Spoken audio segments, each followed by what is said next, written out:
नमस्कार दोस्तों, the global आई में आपका स्वागत है। आज हम आपको एक ऐसी खबर बताने वाले हैं जो भारतीय नौसेना की ताकत कई गुना बढ़ा देने वाली है।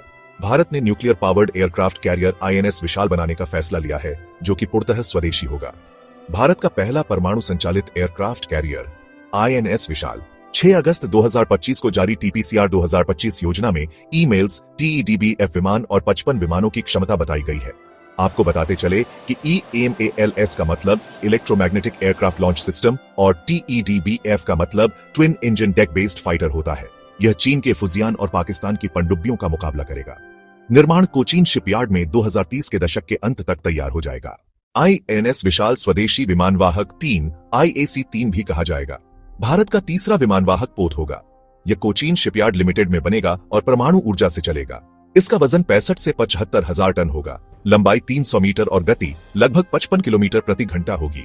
ये 55 विमानों को ले जा सकेगा, जिसमें 40 फिक्स्ड विंग लड़ाकू विमान और 15 रोटरी विंग हेलीकॉप्टर होंगे।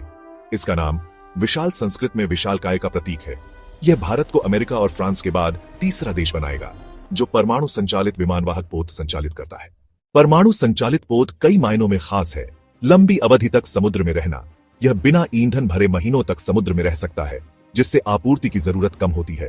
ज्यादा शक्ति, परमाणु रिएक्टर 500 से 550 मेगावाट बिजली बनाएंगे, जो electromagnetic aircraft launch system, EMALS, laser हथियार और सेंसर जैसे आधुनिक उपकरणों को चलाएंगे। भारी विमानों की उड़ान, यह भारी लड़ाकू विमान, ड्रोन और हवाई चेतावनी विमान अवॉक्स को लॉन्च कर सकता है।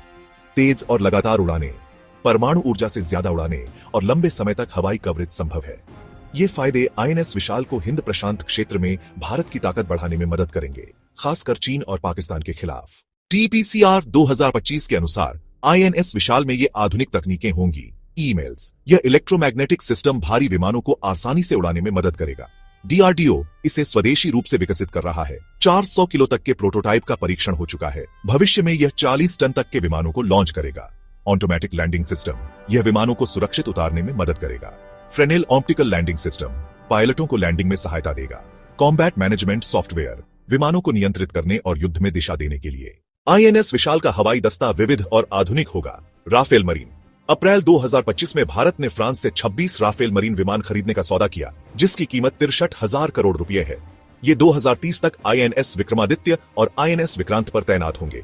TDBF, Hindustan aeronautics limited HAL द्वारा बनाया जा रहा twin engine deck based fighter, जो 2030 के दशक में सेवा में आएगा। LCA नेवी, तेजस का नौसैनिक संस्करण जो प्रशिक्षण के लिए उपयोगी हो सकता है। ड्रोन, मानव रहित कॉम्बैट ड्रोन UCAV, जो जोखिम भरे मिशनों के लिए होंगे। भारत के पास अभी 2 विमानवाहक पोत हैं। आईएनएस विक्रमादित्य रूस से खरीदा गया, 2013 में सेवा में आया। इसे 2020-22 और 2024 में अपग्रेड किया गया। आईएनएस विक्रांत, भारत का पहला स्वदेशी विमानवाहक, 2022 में सेवा में आया। यह 40,000 टन का है, 30 विमान ले जा सकता है।